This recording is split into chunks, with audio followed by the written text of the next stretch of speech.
let's bring in Macalester College professor Andrew Latham, expert in international relations. Thanks for being with us today. Always a pleasure. All right. What do you make of this? The fact that there is this deal announced, that it would lead to the opening of the Strait, that there are some questions that remain over Iran's nuclear capability and what may be contained in the agreement. What have you been able to glean from, I guess, the sparse details that have been shared so far? Well, it's a very interesting situation, and interesting, of course, can be a curse, and it's not always a blessing. On the eve of the outbreak of hostilities, there were three issues that separated Tehran and Washington. Iran's nuclear program, its ballistic missile program, and its support for proxies like Hamas and Hezbollah and the Houthis. And then a fourth issue was added, which was control over the Strait of Hormuz, through which a big chunk of the world's oil flow passes. It's not a peace deal. It's a ceasefire, basically, that could lead to a peace deal. Basically only addresses the final issue, which was added as a result of the war breaking out. So the three underlying issues, the nuclear program, the ballistic missile program, and the support for regional proxies, aren't addressed in this ceasefire at all. The only thing that's addressed is ending the U.S. blockade and ending the Iranian claim to control the strait. So it's kind of a solution to a problem that was caused by the solution to a deeper problem, which might get addressed in Switzerland, but we're not sure yet what's going to happen there. That's an interesting way to look at it in terms of, the way the pieces come together is that, these hostilities were begun to try to end the problem of Iranian nuclear capability, leading to the closure of the Strait. I think there was a lot of optimism in Washington that closure would not happen or really would be able to go that long, that it would be open again. And here it's dragged on, continuing to be closed. And so you're saying this really is about reopening that. That is the pressure, certainly the biggest pressure to get to a point now to have some sort of framework. It was opening that back up.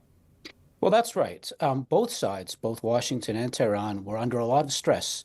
The Iranian economy is collapsing. Their diplomatic status and standing was suffering. They really wanted this to end, and Washington wanted this to end too, for domestic political reasons, but also for alliance relations in the Gulf, but in Europe as well. Both sides wanted to end this, but they wanted it to end on their terms, and so it became a question of who could last the longest.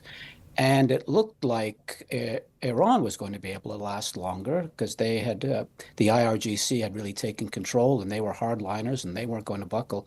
But I think exhaustion kicked in both capitals, and both sides realized that the shooting war had to come to an end, at least temporarily, while they sorted out things around the negotiating table. Now, if they don't sort things out around the negotiating table, this turns out to be a breather for Tehran. They can rearm, they can repair some of the damage that the U.S. has done, etc. It'll take the U.S. a lot longer to replace some of the munitions that it's expended. It takes years to produce some of these precision-guided munitions, for example.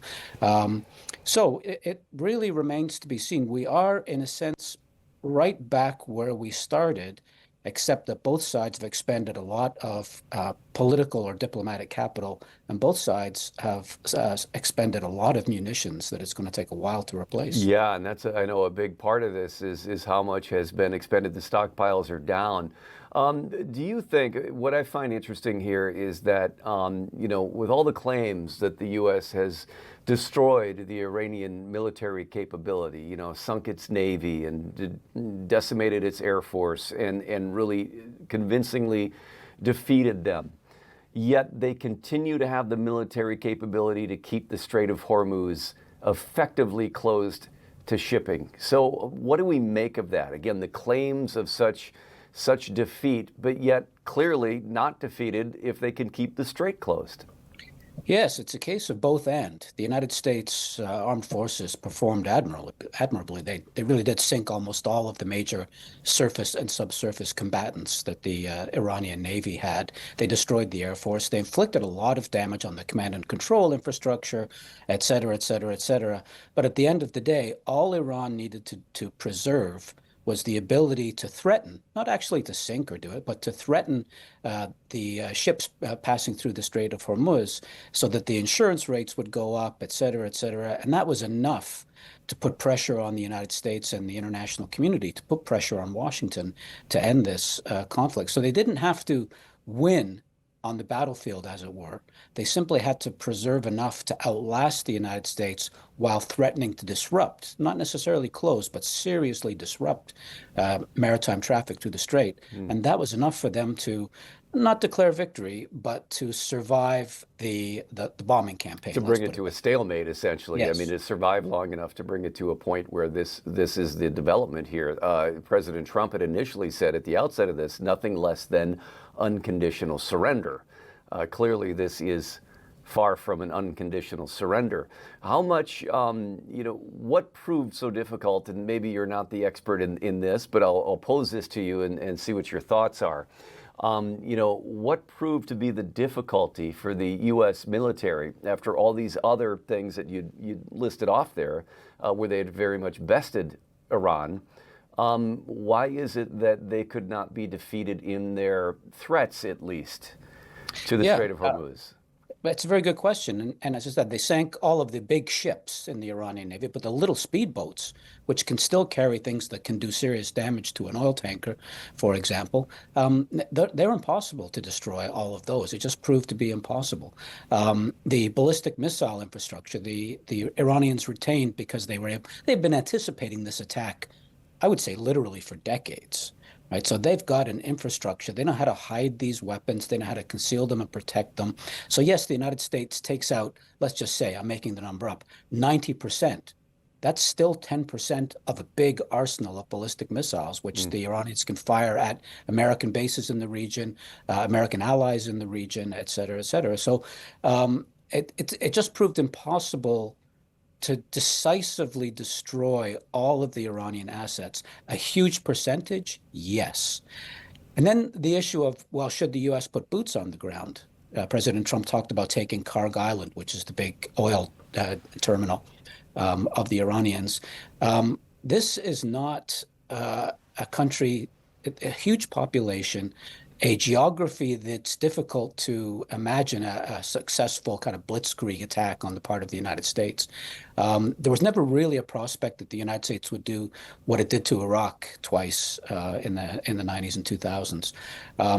That was never a possibility. So all the Iranians had to do was hunker down, absorb as much as the Americans could throw at them, retain enough to threaten their neighbors in the region, but especially maritime traffic through the strait. And that was enough for the Iranians to declare victory. Now, it remains to be seen what's going to happen at the negotiating table. But we have been at the negotiating table with the Iranians, at least metaphorically, if not literally, since 1979.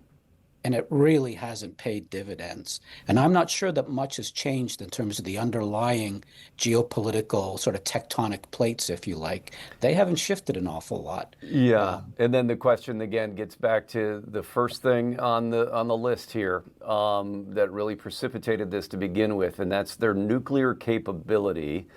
President Trump saying, insisting at the outset here that they were close to developing a nuclear weapon, and that saying that they could not do that. Still saying that. The Iranians say, no, we need to keep a nuclear program for peaceful reasons. And critics of this now say, ultimately, again, this is the critics. The White House says, no, that's not the case. The critics saying, ultimately, we may end up with exactly the same deal that the Obama administration got with Iran, that President Trump tore up when he took office. Again, he's saying it's far from that. Critics say, no, it might not even be as good as that. What's your take? Well, that was a very bad deal back under the Obama administration. It didn't address the ballistic missiles or the regional proxies. It focused solely on nuclear, and it wasn't even very good at that. It was so bad, in fact, that even the Europeans decided to reimpose sanctions because it was clear the Iranians were cheating. Now, if I'm sitting in Tehran, I want those nuclear weapons because once I have them, I'm the big boy in the region. The Israelis won't attack me. The Americans won't attack me.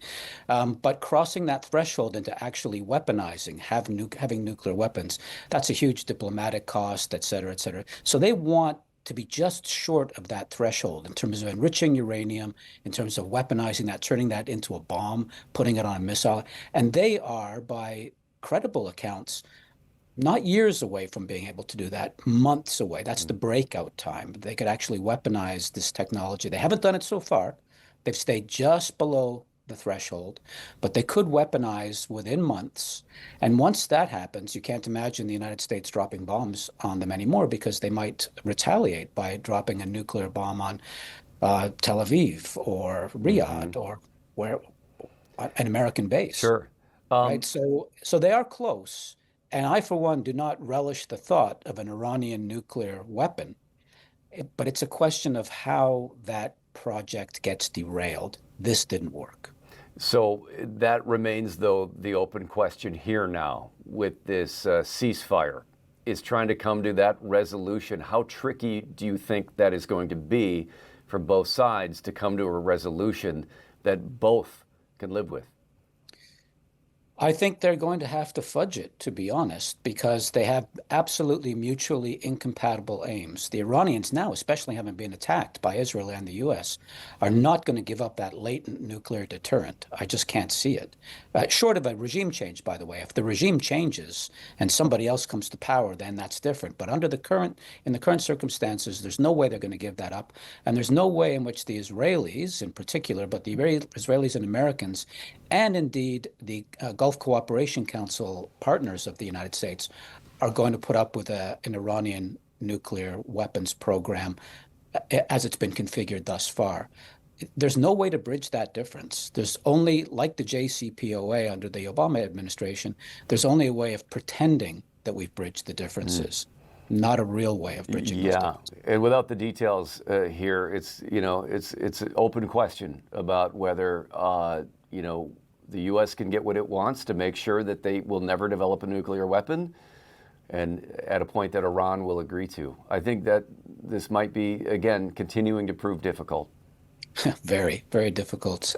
It's beyond my limited imagination to kind of see a way, short of sort of theatrics, but an actual way of disarming Iran in terms of its nuclear weapons and the ballistic missiles to deliver those warheads, and probably the proxy network, the Houthis and Hamas and Hezbollah, et cetera. That would leave Iran completely vulnerable to the Israelis, to the Americans. They're not going to do that. Yeah. And yet that is the bottom line, especially for the Israelis, who face, as they put it, an existential threat from a nuclear-armed Iran. Iran is committed to eliminating what they call the Zionist entity, the State of Israel. All right. And once they have nuclear weapons, push comes to shove, they could actually make that happen. Oh. Israel has nuclear weapons too, by the way. So maybe it's a situation like during the Cold War between the Soviet Union and the United States, mutually assured destruction. Nobody will attack the other side because they know they would be destroyed in the process. Maybe that's where we're heading. Yeah, but nobody wants to relive the tensions of the Cold War, even if it's a Cold War in a different region. No, especially because we came close a few times, right? The Cuban Missile Crisis. We came really close. All right, Professor Andrew Latham at Macalester College, thanks so much for joining us with your insights on this.